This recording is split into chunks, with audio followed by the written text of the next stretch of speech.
Praise the Lord to everyone. Thank you so much for coming and joining this video. And I'm grateful to God that today once again I could come here. And Agra मसीह मंडली का मैं बहुत बहुत धन्यवाद करती हूँ कि उन्होंने फिर से मुझे इनवाइट किया है अपने मंच पे बोलने के लिए। और मुझे हर बार बहुत खुशी होती है जब मैं इस मंच पे आती हूँ, क्योंकि इसी पेज पर मैं परमेश्वर की आराधना कर सकती हूँ और आप लोग के साथ उसका वचन बांट सकती हूँ। सो एक बार फिर से जय मसीह की। और सबसे पहले हम प्रार्थना करेंगे, उसके बाद एक गीत गाएंगे और उसके बाद वचन में जाएंगे। आइए हम प्रार्थना करें।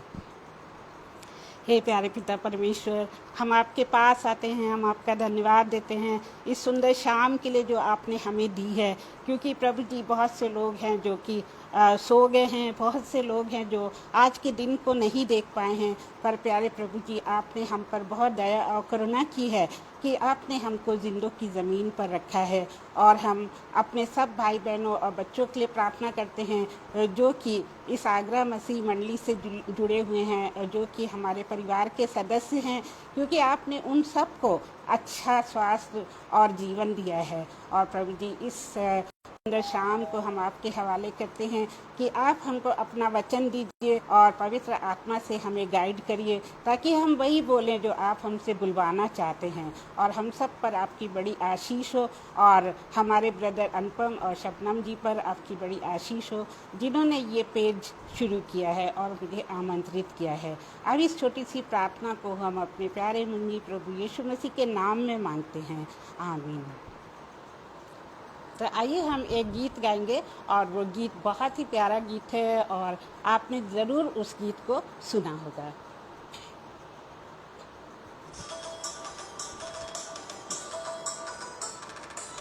इस बुक में है गीत, इसमें है, ये निकालना पड़ेगा।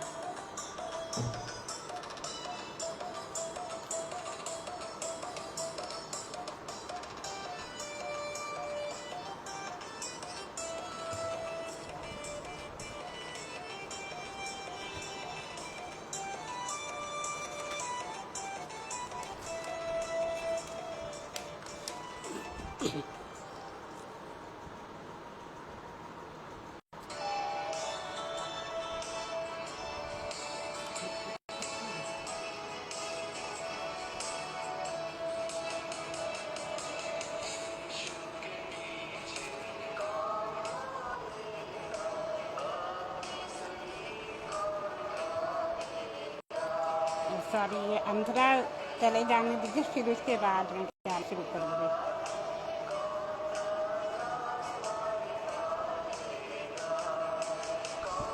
है तैयार, अभी तैयार, यीशु के पीछे कौन हो लेता, यीशु के पीछे कौन हो लेता, अभी कौन तैयार,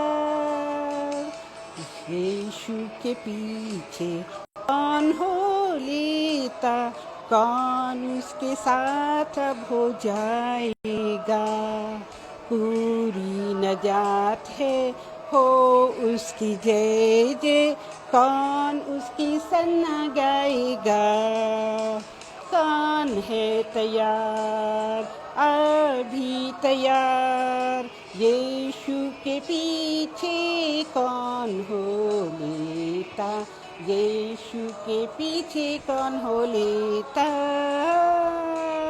अभी कौन तैयार, यीशु के पीछे कौन हो लेता, और उसके साथ अब हो जाएगा, तकलीफ और दर्द हो गर रास्ता हो, गुनाह के छोड़ के बंद उसके साथ, कौन है तैयार, अभी तैयार हो लेता, यीशु के पीछे कौन हो लेता, अभी कौन तैयार, यीशु यीशु के पीछे कौन हो लेगा जब तक न पहुँचे यर्दन पार। फता में कामिल कौन होगा शामिल, पहुँचेंगे जब हम यर्दन पार। मैं हूँ तैयार, अभी तैयार, यीशु के पीछे मैं हो लूँगा, यीशु के पीछे मैं हो लूँगा, अभी मैं तैयार। आमीन। तो अभी अभी जो गीत हमने सुना उसमें एक बहुत बड़ा निमंत्रण हमें दिया गया है कि हम यीशु के पास आएं और उसके पीछे हम चलें। एंड हम इसमें देखते हैं कि यीशु के लिए हमें निमंत्रण आ रहा है ताकि हम हमेशा तैयार रहें और उसके पीछे हम चलते रहें, ताकि जब यीशु हमें लेने आए तो हम उसके लिए तैयार हों और यीशु के साथ हम स्वर्ग में जाएं। और कहीं ऐसा ना हो कि हम पीछे छूट जाएं और इस दुनिया में यातनाएं सहने के लिए रह जाएं। तो आइए हम आज के वचन की जो है, आज का जो वचन है हमने किस उस पर बनाया है, उसका शीर्षक क्या है, उसके विषय में बताएंगे। तो आज का वचन इस शीर्षक पर आधारित है कि यीशु का जो सेकेंड आगमन है, the second coming of the Lord Jesus, जो आगमन है प्रभु का वो कब होगा। क्योंकि बहुत से लोग, हम कई सालों से ये सुन रहे हैं, ऑलमोस्ट 2000 वर्षों से पहले से हम 2000 वर्षों से हम सुन रहे हैं कि यीशु का सेकेंड आगमन होगा, उसका दूसरा आगमन होगा और जो है रैप्चर में हम लोग उठा लिए जाएंगे और प्रभु यीशु मसीह के साथ जाएंगे। जो कि बिलीवर्स हैं, जो कि विश्वासी हैं, जिन्होंने प्रभु यीशु मसीह को अपना जीवन दे दिया है, जिन्होंने अपने पापों से तौबा कर ली है और जिन्होंने प्रभु यीशु मसीह के सामने अपने पापों को कबूल किया है और जिन्होंने प्रभु से माफ़ी मांगी है और उनके जो सारे पाप हैं वो क्या हुए हैं, पवित्र लहू से जो है साफ हो गए हैं, धोकर साफ हो गए हैं, क्योंकि परमेश्वर ने अपने पुत्र को इसी पर्पस से इस दुनिया में भेजा कि हम जो हैं वो पाक और साफ होकर प्रभु के राज्य में प्रवेश कर सकें और हम अनंत जीवन के अधिकारी हो सकें। सो क्या ही धन्य है हमारा परमेश्वर, जिसने हमारे लिए इतना सब सोचा, जिसने हमारी सुधि ली कि हम नरक की आग में बर्बाद ना हो जाएं, नरक की आग में आजीवन जलते ना रहें, जहाँ पर गंधक और आग दोनों हैं। और वो आग इतनी असहनीय होती है कि कोई भी उसको सह नहीं सकता है। लेकिन जो परमेश्वर से दूर हैं, जो परमेश्वर से परे हैं, जो परमेश्वर उनके विश्वासी नहीं हैं, और बाइबल हमें साफ बताती है कि उनको उस आग की झील में डाल दिया जाएगा। लेकिन जो विश्वासी हैं उनको प्रभु के पास रहने के लिए घर मिलेंगे और वो सदैव सदैव के लिए जीवित रहेंगे। लेकिन आज मैं ऐसा वचन लेकर आई हूँ जिसमें बहुत सारे हमारे जो संदेह हैं, बहुत सारे जो हमारे डाउट्स हैं कि प्रभु कब आएगा, वो कुछ हद तक क्लियर हो जाएंगे। बाइबल हमें बताती, ये नहीं कहती बाइबल कि वो किस समय पे आएगा, मीन्स उसका जो एकदम जो डॉट टाइम है वो तो नहीं लिखा हुआ है, लेकिन कुछ ऐसी चीज़ें लिखी हुई हैं जिनके सुनने से और जिनके देखने से हमें लगता है कि प्रभु का आगमन बहुत निकट है और उस आगमन के लिए क्या करना है, हमें तैयार रहना है। तो हम बाइबल में से पढ़ेंगे मैथ्यू के चैप्टर से। सॉरी, मैं थोड़ा सा टाइम लूँगी क्योंकि मेरी बाइबल जो है वो नीचे रखी हुई है।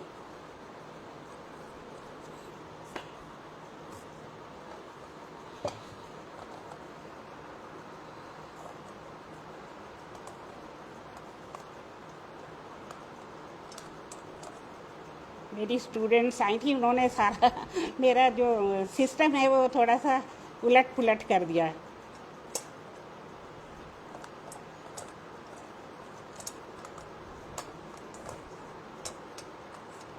So I hope it's okay. Oh, done. Yes. So Bible में बाइबल हमें ये बताती है, अगर हम उसका मैथ्यू चैप्टर 24 निकालें, मैथ्यू चैप्टर 24, तो आइए हम बाइबल से ही पढ़ देते हैं। Matthew chapter 4 verse 6 onwards. Matthew chapter 4 verse 6 onwards.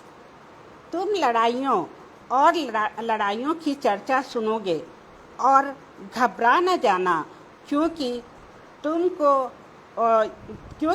ये सब होना अवश्य है, परंतु तब अंत ना होगा।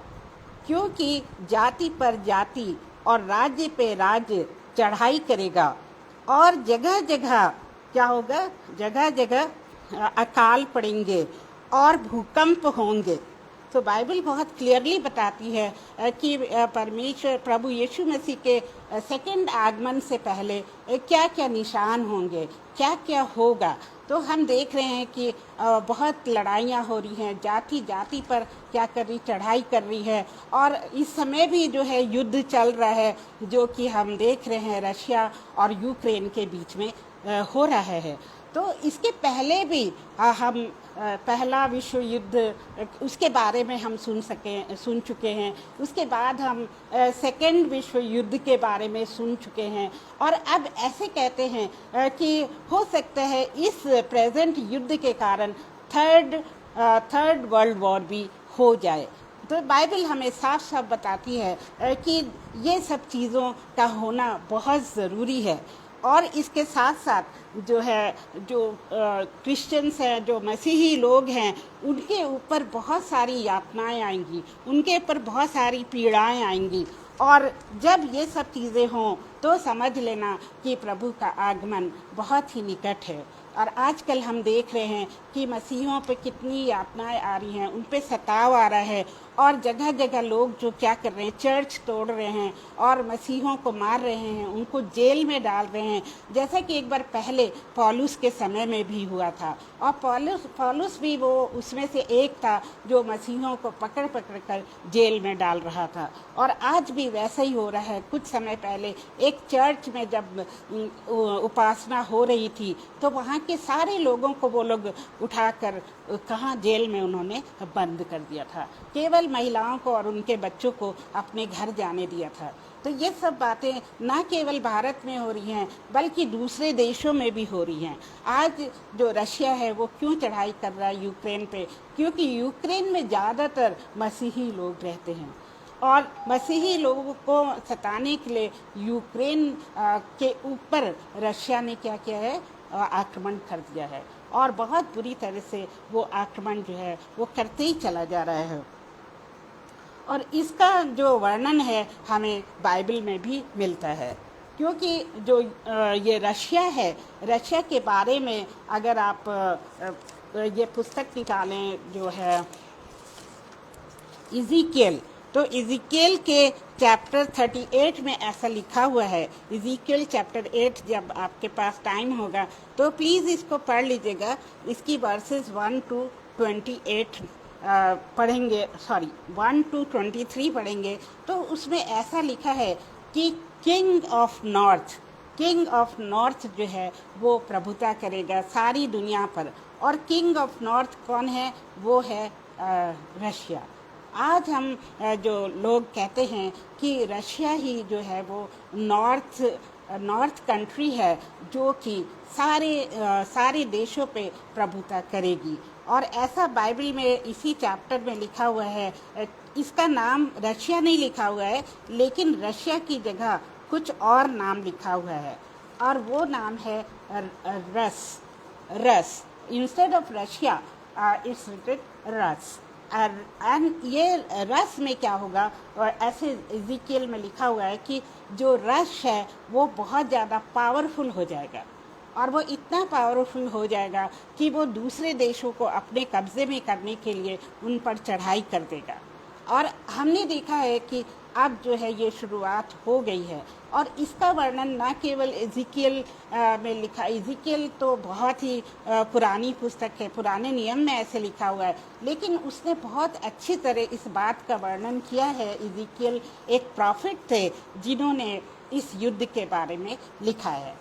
और ये जो प्रोफेसी इज़िकियल ने कही थी, वो इज़िकियल की प्रोफेसी जो है वो बिल्कुल सही है और वो सही हो रही है। और ये प्रोफेसीज जो हैं, इनको, भविष्यवाणियों को हम ऐसे इजी ना समझें कि ये तो अपने आप ही किसी ने बाइबल में लिख दी हैं। ये सारी प्रोफेसीज जो हैं वो प्रभु के गाइडेंस से लिखी गई हैं, और ये सारी प्रोफेसीज जो हैं आत्मा में लिखी गई हैं। तो ऐसा हम देखते हैं 2 पीटर 1:20 में, 2 पीटर की का पहला अध्याय उसकी 20वीं आयत में लिखा हुआ है प्रोफेसीज के बारे में। पवित्र शास्त्र की कोई भी भविष्यवाणी किसी की अपनी ही विचारधारा के अनुसार नहीं होती है, क्योंकि कोई भी भविष्यवाणी जो है वो क्या होता है, मनुष्य की इच्छा से कभी नहीं हुई, पर भक्त जन पवित्र आत्मा के द्वारा उभारे जाकर परमेश्वर की ओर से बोलते हैं। सो ये भक्तजन कौन हैं? ये सारे भक्तजन जो हैं वो प्रभु के लोग हैं, वो प्रॉफिट्स हैं, और आज भी कई लोग प्रोफेसीज करते हैं। सो ये प्रोफेसीज कैसे होती हैं? वो पवित्र आत्मा के उसे प्रेरित होने से होती है। पवित्र आत्मा जो है वो भक्तजनों को प्रेरित करता है, और तब ये भविष्यवाणियाँ होती हैं। तो हमने देखा कि जब हम पिछले समय हम यही सेम बात को प्रचार कर रहे थे, तो उसमें भी बहुत सारी बातें हमने देखी थी कि यीशु मसीह के बारे में भी कितनी भविष्यवाणियाँ हुई हैं। From the time of Genesis to the Revelation there are so many prophecies about Jesus. पर आज का टॉपिक हमारा फ़र्क है। आज का टॉपिक ये है कि जो आजकल के दिनों के बारे में वो प्रोफेसीज कब हुई थी। तो एक तो हमने देखा कि इज़िकियल ने बहुत सारी भविष्यवाणियाँ करी हैं, और वो सब जो हैं वो रश और उसके बारे में लिखी हुई हैं।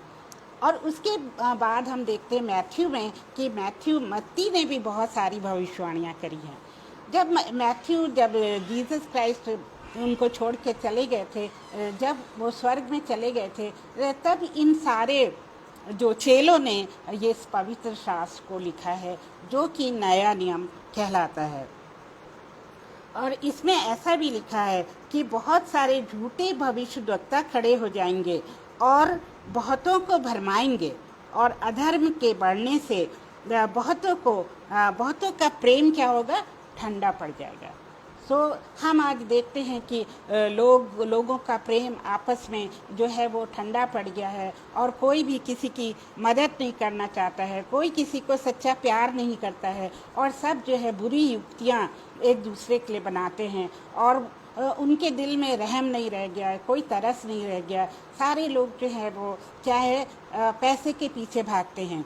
जैसे कि लास्ट टाइम हमने देखा कि एक लड़की को किडनैप करके एक इंसान 5 करोड़ रुपए कमाता है, तो उसके अंग सारे निकाल के। तो इस तरह से हम देखते हैं कि इंसानियत इस दुनिया में रह नहीं गई है, और वो जो है इंसान एक हैवान के जैसे बन गया है। और वो सारी चीज़ें जो हैवानियत की चीज़ें हैं वो कैसे हो रही हैं, वो शैतान की ओर से हो रही हैं, क्योंकि शैतान ने उनको अपने वश में कर लिया है। और शैतान जो है इस दुनिया का क्या है, प्रिंस है, और उसके पास भी बहुत सारी शक्तियां हैं, उसके पास बहुत सारी पावर्स हैं, जिसके कारण वो ये सब चीज़ें कर रहा है। और हमने ये भी पढ़ा कि कुछ लोग अभी पढ़ा कि कुछ लोग जो हैं वो झूठी भविष्यवाणियाँ करेंगे, और झूठे भविष्यद्वक्ता जो हैं वो खड़े हो जाएंगे, और झूठे भविष्यद्वक्ता जो है वो मसीही लोगों को भरमाएंगे। तो ये हमने देखा कि बहुत सारे झूठे भविष्यवक्ता आज खड़े हो गए हैं और वो जो है अपने आप को प्रभु यीशु मसीह बताते हैं और वो कहते हैं कि मैं तुम्हारा उद्धार कर सकता हूँ, मेरे पास आओ। और वो बहुत सारे चमत्कार दिखाएंगे। वो चमत्कार देख के जो है मसीही कलीसिया जो है वो अपने रास्ते से भटक जाएगी। उनके पास इतनी पावर होगी कि इवन आग वो बरसा सकते हैं, आसमान से आग भी बरसाएंगे। और लोग जब इतने सारे चमत्कार देखेंगे कि एक व्यक्ति कर रहा है तो वो क्यों नहीं उस पर विश्वास लाएंगे। तो इस तरह से बहुत सारे लोग जो हैं भरमा जाएंगे। लेकिन हमें याद रखना है कि बाइबल क्या कहती है, और बाइबल ये बताती है कि प्रभु यीशु मसीह का आगमन कैसे होगा। तुरही बजेगी, उसके साथ फरिश्ते होंगे और उसके साथ वो घोड़े के ऊपर आएगा। ये सारे चिन्ह जब हम देखेंगे तभी हमको विश्वास करना चाहिए कि ये सच्चा आगमन है, सच्चे प्रभु यीशु मसीह का आगमन है, और किसी के भरमाने पर हम ना जाएं। तो हे मेरे प्रियो, ये जो बाइबल है वो एक सत्य वचन है, एक हमारे लिए गाइड है जो हमको बताती है कि हमें किस तरह का जीवन जीना है और किस तरह के लोगों पर विश्वास करना है और किस तरह से हमको दूसरों के भरमाने में नहीं आना है। और एक जगह बाइबल में ये भी लिखा हुआ है कि जब प्रभु यीशु मसीह का आगमन होगा तो वो अपने लोगों को अपने साथ ले जाएंगे। जो लोग प्रभु यीशु मसीह में विश्वास करते हैं, जो कब्र में भी इस समय हैं, उस समय होंगे, वो भी कब्र में से निकाल लिए जाएंगे और उनका शरीर जो है वो चुटकी में बदल जाएगा और वो सब प्रभु यीशु मसीह के साथ उठा लिए जाएंगे। जैसो हे मेरे प्रियो, हम सब तैयार रहें प्रभु यीशु मसीह के आगमन के लिए, क्योंकि वो किसी भी समय हो सकता है। बहुत सारे चिन्ह हम आजकल देख रहे हैं, बहुत सारी बातें ऐसी हो रही हैं जो हमको चिता रही हैं कि प्रभु यीशु मसीह किसी भी क्षण आ सकता है। वो उसका कोई टाइम बाइबल में नहीं लिखा है, पर वो किसी क्षण भी आ सकता है। शादियां हो रही होंगी और बहुत सारे जश्न मनाए जा रहे होंगे, सब कुछ दुनिया में ऐसे ही चल रहा होगा जैसा आज चल रहा है, और उसी वक्त कभी भी प्रभु का आगमन हो जाएगा। तो हे मेरे प्रियो, हम जो है अपने थोड़े सीरियसली अपने जीवन को थोड़ी सीरियसनेस से सोचें और हम ये जाने कि हमारे जीवन में अगर उद्धार हो भी गया है तो क्या हम प्रभु यीशु मसीह के बताए हुए रास्ते पे चल रहे हैं या नहीं। क्या हमने प्रभु यीशु मसीह के चरित्र को अपने चरित्र में ग्रहण किया है या नहीं। क्या हमारा जीवन एक प्रभु यीशु मसीह के चरित्र की खुली हुई पुस्तक है या नहीं। हमारे जीवन में कोई ऐसा पाप तो नहीं है जो हमको हमारी जो है झूठी गवाही बन रहा है। ये ऐसा तो नहीं है कि हमारे अंदर लालच है, हमारे अंदर झूठ है, हमारे अंदर लालसाएं हैं, अभिलाषाएं हैं और बुरी युक्तियां हैं। ये सब भी जो है पाप की निशानी है। और जब इन सब चीज़ों पे हम चलेंगे तो उसका मतलब है कि हम प्रभु यीशु मसीह से दूर हो गए हैं। और इसका यही तो वो विरोधी चाहता है कि प्रभु के लोग जो हैं यीशु मसीह से दूर हो जाएं, परमेश्वर से दूर हो जाएं, ताकि मैं उनके ऊपर कब्जा कर लूं। और इज़ेकियल हमें ये भी बताते हैं कि जब ये झूठे भविष्यवक्ता होंगे, जब युद्ध होने लगेंगे और जब सारी दुनिया को, विश्व के सारे लोगों को प्रभु यीशु मसीह के बारे में पता चल जाएगा, उसके बाद ही जो है जो क्या होगा, second coming of the Lord होगा। तो आज आप देख रहे हैं, आज आप और हम देखते हैं कि क्या होता है, यूट्यूब के ज़रिए और चर्चेस में प्रचार के ज़रिए क्या हो रहा है, यीशु मसीह का नाम जगह जगह पे पहुंचाया जा रहा है। जैसे कि इस पेज के ज़रिए मसीही आगरा मसीह मंडली, जैसे कि दूसरे पेजेस के ज़रिए प्रभु यीशु का नाम दुनिया के कोने कोने में पहुंचाया जा रहा है।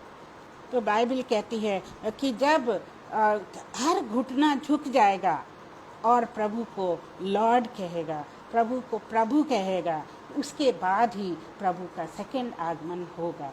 सो हे मेरे प्रियो, आजकल बहुत तेज़ी से प्रचार हो रहा है। इवन तो बहुत सारे मसीही लोग मारे जा रहे हैं और वो स्वर्ग के राज्य के लिए तैयार हैं, लेकिन जो प्रभु का जो राज्य है वो दिन ब दिन बढ़ता चला जा रहा है, क्योंकि जो सच्चे मसीही लोग हैं वो यातनाओं से पीछे नहीं हटते हैं और वो सब कुछ सहने के बावजूद भी परमेश्वर का प्रचार करते रहते हैं। जैसे कि यीशु मसीह के चेलों ने, 12 चेलों ने कितना दुख सहा और उनमें से किसी भी चेले की जो है नॉर्मल मृत्यु नहीं हुई।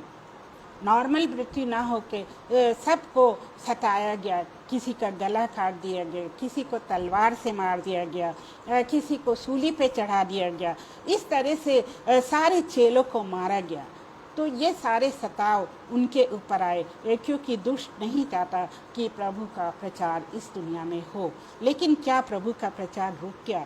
वो चेले तो प्रभु यीशु मसीह के स्वर्गारोहण के बाद कुछ ही साल रहे होंगे, लेकिन उसके बाद भी देखिए प्रभु का प्रचार जो है वो होता चला जा रहा है और दुनिया की कोई भी शक्ति उसको रोक नहीं सकी है। चाहे वो रशिया हो, चाहे वो कोई मुस्लिम कंट्री हो, चाहे कोई भी देश हो, वो उसको रोक नहीं सका है। चाहे कोई भी जाति हो, वो परमेश्वर के प्रचार को नहीं रोक सकी है और ना रोक सकेगी। तो इसलिए हम सब मसीहियों को इस काम में जुटे रहना है। हमें उस सताव की परवाह नहीं करनी है और जैसा कि परमेश्वर ने, जैसा कि प्रभु यीशु मसीह ने जाने से पहले हमसे कहा है कि जाओ तुम मेरा प्रचार करो और लोगों को जो है मेरे नाम से बपतिस्मा दो, वो काम आज भी जारी है और हमको इसको जारी रखना है। और हम देखेंगे कि बहुत सारी जगहों पे, जैसे पिछली बार बताया था कि चाइना में एक लेडी ऐसी है जिसको लोग क्या समझ रहे हैं, प्रभु समझ रहे हैं। वो सोच रहे हैं कि ये जो है यीशु मसीह का स्वरूप है और उसको जो है उसकी पूजा कर रहे हैं और उसको जो है बहुत ज़्यादा मान दे रहे हैं। लेकिन वो क्या प्रभु हो सकती है? नहीं हो सकती है। ऐसे ही एक आदमी है जो है, उसका भी इस दुनिया में आगमन हुआ है, जिसको लोग जो हैं यीशु मसीह समझते हैं, लेकिन वो भी यीशु मसीह नहीं है। तो इस तरह के भरमाने में हम कभी ना आएँ और हमें याद रखना चाहिए कि बाइबल क्या कहती है। और प्रभु यीशु मसीह के आगमन के बारे में जो है बाइबल में बहुत कुछ लिखा हुआ है, लेकिन इस समय हमारे पास टाइम बहुत कम है, इसलिए हम इसको सारी चीज़ें वर्णन नहीं कर सकते हैं। लेकिन कहीं ना कहीं लिंक जब हम आगे प्रचार करते हैं तो कहीं ना कहीं वो लिंक जुड़ सकता है और उसके बारे में और भी बातें बता सकते हैं। और ये जो हम देख रहे हैं कि प्रभु यीशु मसीह के बारे में जो प्रचार हो रहे हैं, ये यूट्यूब पे बहुत ज़्यादा हो रहे हैं और हम जो है अपने आप को धन्य समझते हैं कि इस पेज के द्वारा हमारी प्रचार जो है वो यूट्यूब में भी जा रहे हैं और बहुत सारे मसीही लोगों के प्रचार जो हैं यूट्यूब में आते हैं और अब तक कितने लोगों ने वो प्रचार सुने होंगे और कितने लोगों का जीवन जो है वो उन प्रचार से, उन सुसमाचारों से बदल भी गया होगा। क्योंकि अभी रिसेंटली मैंने पढ़ा कि एक ऐसा व्यक्ति है जिसको पैसे दिए गए थे, उसको कहते सुपारी, और उससे कहा गया था कि तुझे 30 पास्टर्स की जो है वो हत्या करनी है, 30 पास्टर्स की हत्या करनी है। और उस व्यक्ति ने पता नहीं कितनी हत्याएं करी, पर वो हत्याएं करते करते ही प्रभु यीशु मसीह में आ गया और उसने क्या किया, उसने सारे वो बुरे काम छोड़कर प्रभु यीशु मसीह को ग्रहण कर लिया और आज वो प्रभु यीशु मसीह का सुसमाचार कर रहा है और यूट्यूब में आप देख सकते हैं।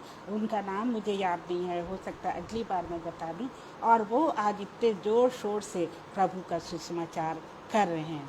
और यही बात देखिए बहुत कई साल पहले भी हुई थी, जब पौलुस जो था वो लोगों का सताव करता था, महिलाओं और बच्चों को भी वो जेल में डाल देता था। जो प्रभु को मानते थे उनके ऊपर वो बहुत यातनाएं करता था। तब उसका नाम क्या था? शाऊल था। और उसको भी प्रभु यीशु मसीह ने अपना दर्शन दिया और वो उसी वक्त क्या हुआ, वो परिवर्तित हो गया। उसी वक्त उसका हृदय बदल गया और उसके बाद उसने अपना सारा जीवन जो है प्रभु की सेवा में लगाया और उसके प्रचार में लगाया। अभी पिछली बार एक हमारी बहन जो है प्रचार कर रही थी कि पौलुस ने अपनी सारी पत्रियां जो हैं वो जेल में से लिखी और जेल में उसने इतनी सुंदर पंक्तियाँ लिखी, इतने सुंदर वचन लिखे जो आज भी हमारे लिए आशीष का कारण है, जो आज भी हम पढ़ते हैं। और जबकि पौलुस का जीवन उस समय बहुत ही गंदगी में बीत रहा था, बहुत ही यातनाओं में बीत रहा था, लेकिन वो फिर भी कहता था, क्या कहता था कि प्रभु में आनंदित रहो और सदैव आनंदित रहो। तो उसी पौलुस ने हमको कितनी अच्छी शिक्षाएं दी और कितनी बड़ी बड़ी पुस्तकें लिखी। तो धन्य हो पौलुस का, और आई एम श्योर कि वो आज जो है प्रभु के पास होगा और प्रभु के पास आज वो क्या कर रहा होगा, आज भी उसकी उपासना कर रहा होगा, आज भी उसकी सन्ना गा रहा होगा। तो यही होगा सारे मसीहों का जो परिणाम, जब वो दुखों को उठाकर भी परमेश्वर की महिमा करते हैं, प्रभु यीशु मसीह का सुसमाचार करते हैं, तो क्या होता है कि वो बहुत ज़्यादा आशीषें पाएंगे। और भले ही उनकी हत्या हो जाए और भले ही दुश्मन उनको मार डाले, पर जो उनका अनंत जीवन है वो प्रभु के पास होगा और प्रभु उनके पर अपनी आँखें हमेशा लगाए रहता है। जैसे आपको स्टीफन का याद होगा, जब स्टीफन पे पत्थरवाह हो रहा था तो उसने अपनी आँखें ऊपर उठाई। उसने क्या देखा कि प्रभु यीशु मसीह जो हैं परमेश्वर के सीधे हाथ पे खड़े हुए हैं और उन्होंने ऐसे खड़े हैं जैसे कि वो स्टीफन का स्वागत कर रहे हों और वो स्टीफन को अपने बाहों में लेने के लिए बेताब हों। तो वो होगा हमारा परिणाम। तो इस दुनिया के किसी भी वेदनाओं से और किसी भी आक्रमण से हम कभी ना डरें, क्योंकि प्रभु जो है वो महान है और अंत में जो है वो दुश्मन का नाश करेगा। ऐसे जो है बाइबल में लिखा हुआ है कि जब रशिया बहुत ज़्यादा पावरफुल हो जाएगा और वो इवन यरूशलेम पे भी हमला करेगा और जेरूसलेम के जो है बिल्डिंग्स को वो तोड़ेगा और वहाँ के लोगों को वो सताएगा, और उस समय भी परमेश्वर जो है अपने लोगों के साथ होगा, क्योंकि जो परमेश्वर है वो हमेशा कंट्रोल में होता है। The God is in control. जो भी हो जाए गॉड इज़ इन कंट्रोल और वो अपने लोगों को उस समय भी बचाएगा। और अंत में क्या होगा कि ये जो रशिया के लोग हैं, ये जो बहुत बड़ी बड़ी सेनाओं को हमारे मतलब यूक्रेन के देश पर भेज रहे हैं, पनडुब्बियाँ भेज रहे हैं, बॉम्ब्स ऐसे ऐसे उन्होंने तैयार किए हैं, उससे वो कुछ भी कर लें लेकिन वो जीत नहीं पाएंगे और परमेश्वर अंत में उनको बहुत सजाएं देगा और उनका जो है उस समय अंत हो जाएगा। और जितने भी लोग जो हैं इस समय मसीही लोगों के विरुद्ध हैं, उन सब को सजाएं मिलेंगी और अंत में प्रभु हमारे जीवित परमेश्वर उसकी ही जय जयकार होगी। सो मेरे प्रियो, आज के दुख से हम घबराएं ना, बल्कि हम प्रभु की जय जयकार करें और प्रार्थना में लगे रहें और हम उन सब विश्वासियों के लिए प्रार्थना करें जो कि इस समय दुख सह रहे हैं, जो कि इस समय दूसरों के अंडर में यातनाएं सह रहे हैं। उन सब के लिए हम प्रार्थना करते रहें। और हमारे परमेश्वर को सब कुछ पहले से पता होता है, सब कुछ पहले से पता है, तभी तो बाइबल में इतनी सारी भविष्यवाणियाँ हैं। जो यहेजकेल ने जो भविष्यवाणियाँ करी हैं वो बहुत कई साल पहले करी हैं, क्योंकि परमेश्वर उस समय भी जानते थे कि ये सब कुछ, ये सारे युद्ध जो हैं वो होने वाले हैं। और God new everything, and because God is a sovereign God, he is all powerful God, उसकी पावर के सामने कोई भी पावर नहीं टिक सकती है। And God is not only sovereign but he is in control, वो हर चीज़ के कंट्रोल में है। उसने ये सारी बातें अलाउ इसलिए करी हैं कि उसकी योजना में ये सारी बातें हैं।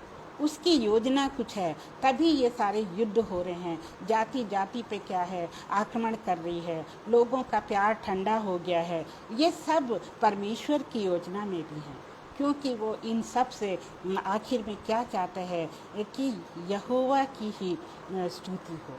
यहोवा जो है वो सबसे बड़ा दुनिया के सामने साबित हो। इसलिए ये सारी चीज़ें हो रही हैं, और प्रोफेसीज भी इसीलिए हो रही हैं कि हम उस पर ट्रस्ट करें। अब जैसे हमने इतनी सारी प्रोफेसीज अभी पढ़ी, तो इनसे क्या हुआ, हमारा विश्वास जो है वो और मजबूत हो गया। ये नहीं कि हमारा विश्वास जो कम हो गया, अब नहीं, हमारा विश्वास और ज़्यादा बढ़ गया ये सारी प्रोफेसीज पढ़ के, जो मत्ती ने की, जो यहेजकेल ने की, जो यशायाह ने की, जो जकरिया ने करी, वो सारी प्रोफेसीज एक के बाद एक पूरी हो रही हैं। और जब हम उन प्रोफेसीज को पूरी होते देखते हैं तो क्या होता है कि हमारा विश्वास और भी मजबूत हो जाता है। तो हे मेरे प्रियो, हम जो हैं कभी भी डगमगाएं नहीं, हम अपने विश्वास को मजबूत रखें, क्योंकि हमारा परमेश्वर जो है वो सच्चा परमेश्वर है। वो कोई और चीज़ नहीं है जो मनुष्यों ने बनाई है, बल्कि वो जो है सच्चा परमेश्वर है। और उसके साथ प्रभु यीशु मसीह और पवित्र आत्मा, वो सब जो है एक हैं। वो सब उस समय एक साथ थे जब इस धरती की, इस विश्व की क्या हुई थी, रचना हुई थी। और प्रभु ने जो है हमें भी बनाया, वो भी उसका प्लान था। और परमेश्वर ने जो है दुनिया में बहुत सारी चीज़ें भेजी, वो भी उसका प्लान है। पर और इसमें बहुत सारे दुख भी आए, बहुत लोगों ने पाप किया। ये हम नहीं कह सकते कि वो परमेश्वर का प्लान है, लेकिन वो मनुष्य के द्वारा, आदम के द्वारा इस दुनिया में पाप आया। और उन पापों से हमें उद्धार दिलाने के लिए परमेश्वर ने अपना इकलौता पुत्र इस दुनिया में भेजा। वो भी परमेश्वर का प्लान है। सो मेरे प्रियो, परमेश्वर के जो सारे प्लान्स हैं वो हमारे लिए अच्छे हैं, और हमें घबरा नहीं जाना चाहिए, बल्कि उसके ऊपर हमें हमेशा हमेशा क्या करना चाहिए, विश्वास रखना चाहिए। और हमारे जो सगे संबंधी हैं, हमारे जो मित्र हैं, उनको भी हमें इस विश्वास में बनाए रखना चाहिए। उनके ऊपर भी हमको क्या करना चाहिए, उनके साथ हमें शेयर करना चाहिए कि ये सब चीज़ें तो होनी हैं, ये सब तो बाइबल में लिखी हुई हैं। तो इससे तुम अचंभित ना हो जाओ, इससे तुम घबरा ना जाओ, क्योंकि ये इन सारी चीज़ों का होना ज़रूरी है। और उसके बाद ही जो है प्रभु जो है हमारे बीच में आएंगे, प्रभु यीशु मसीह इस हमारे बीच में आएंगे। और बाइबल ये बताती है कि प्रभु यीशु मसीह के आने के बाद जब रैप्चर होगा, उस समय क्या होगा, वो अपने सारे लोगों को अपने साथ ले जाएंगे। और उसके बाद 7 सालों के लिए, +7 इयर्स के लिए इस दुनिया में बहुत ही ज़्यादा बुरे चीज़ें होंगे। और यहाँ पर क्या होगा कि अकाल पड़ेंगे, और लोग जो हैं वो शैतान के अंदर में सताए जाएंगे। और क्योंकि वो लोग जो यहाँ पे दुनिया में छूट गए हैं, वो विश्वास ही नहीं है, और उनको बहुत सताया जाएगा। फिर अंत में क्या होगा कि उनको जो है ये जो हेल में डाल दिया जाएगा, और वहाँ पर वो आग जल रही है, गंधक की आग जल रही है, जो कभी बुझती नहीं है। दोस्तों, क्या हम चाहेंगे कि हमारे प्रियजन, हमारे मित्र, हमारे लोग जो हैं उस गंधक की आग में जाएं? तो इसलिए ये हमारा कर्तव्य है, और ये प्रभु की आज्ञा है कि हम उन सब को प्रभु यीशु मसीह के बारे में बताएं, उन सबको उद्धार का रास्ता बताएं। हमने जो उद्धार पा लिया है, उस उद्धार को हम अपने तक ही सीमित ना रखें, हम स्वार्थी ना बने, बल्कि सबको उद्धार के बारे में बताएं। क्योंकि परमेश्वर हमको क्या करेंगे, ऐसे मौके देंगे कि हम परमेश्वर और प्रभु यीशु मसीह के बारे में लोगों के साथ शेयर कर सकेंगे। और बहुत सी कंट्रीज़ हैं, जैसे कि मुस्लिम कंट्रीज़ हैं, लीबिया है, टर्की है, सूडान है, और ये सब कंट्रीज़ जो हैं वो मसीही लोगों के विरुद्ध हो जाएंगी, और उस समय भी मसीही लोगों पे बहुत ज़्यादा सताव आएगा। तो हम देख रहे हैं कि इतना ज़्यादा अभी कुछ नहीं हुआ है, तो अभी और भी सताव आना है, जिसके बाद प्रभु यीशु मसीह का आगमन होगा। तो हमें तैयार रहना है प्रभु यीशु मसीह के आगमन के लिए, और हमको उसमें लीन रहना है, और हमें शैतान के किसी भी भरमाए में नहीं आना है और प्रभु का इंतज़ार करना है।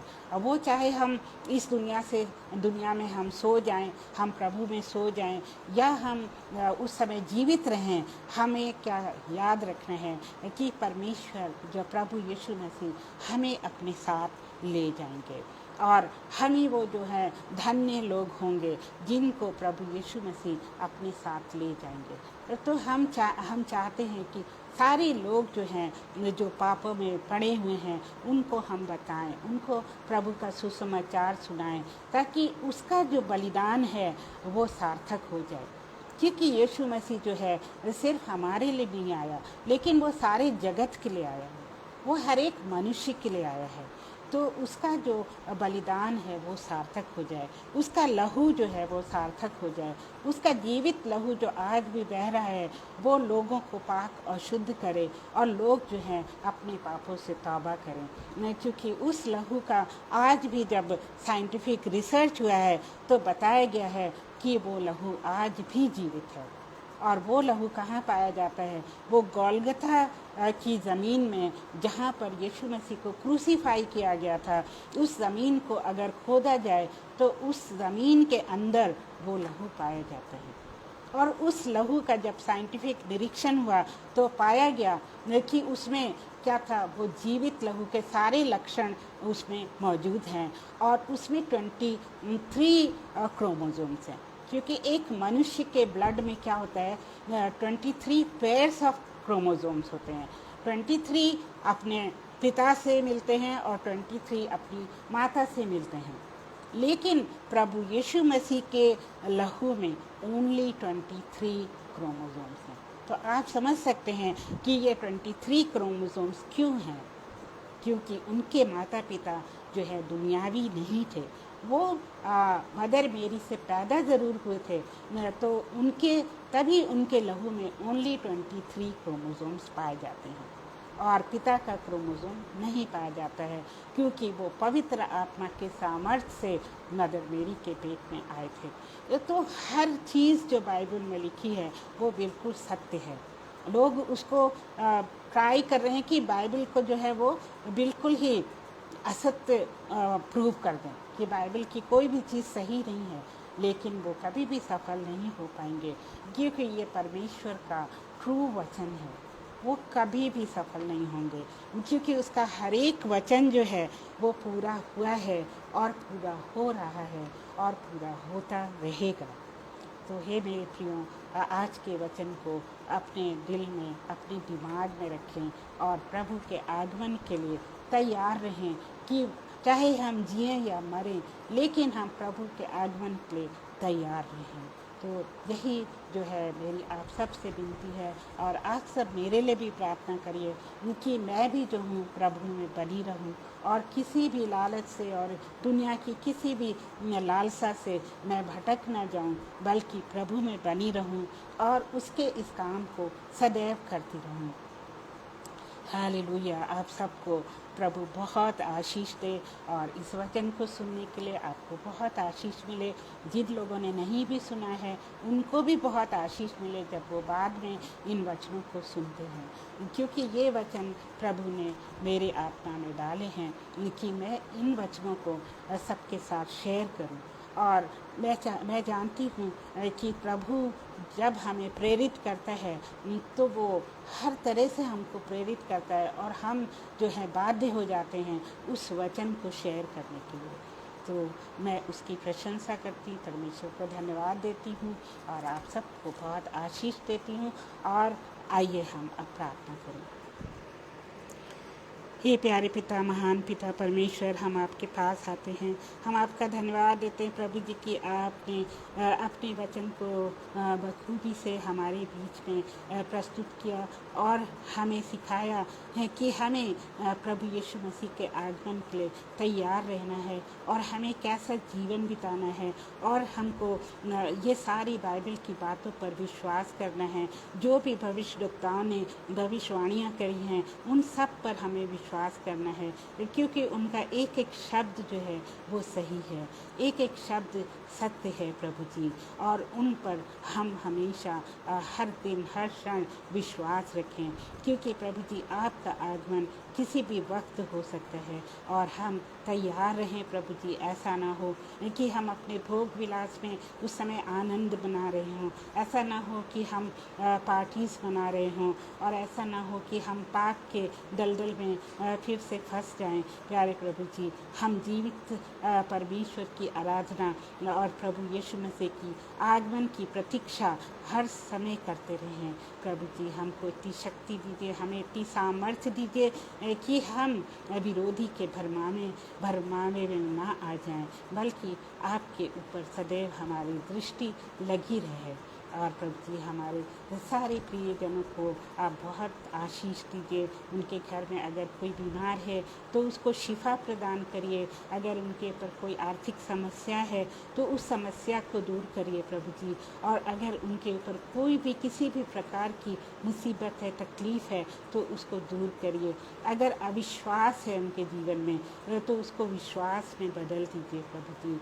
और हम विनती करते हैं अपने भाई अनुपम और शबनम जी के लिए, उनके पर आपकी बहुत आशीष हो और इस स्टेज पर आपकी बहुत उन्नति हो, आशीष हो, और वो इस काम में सदैव लगे रहें। और प्रभु जी उनको अच्छा स्वास्थ्य दे और उनकी हर तरह से सुरक्षा कर, उनके परिवार के साथ हो, उनकी हर कमी घटी को पूरा कर। और अब हम इस प्रार्थना को अपने प्यारे प्रभु यीशु मसीह के नाम में मांग लेते हैं। सुन और कबूल कर। आमीन। तो आप सबको बहुत बहुत धन्यवाद इस वचन को सुनने के लिए, और आप सबको प्रभु में आशीष मिले। और जब तक हम अगले मंडे को नहीं मिलते हैं, तब तक परमेश्वर हम सबको सुरक्षित रखें। आमीन।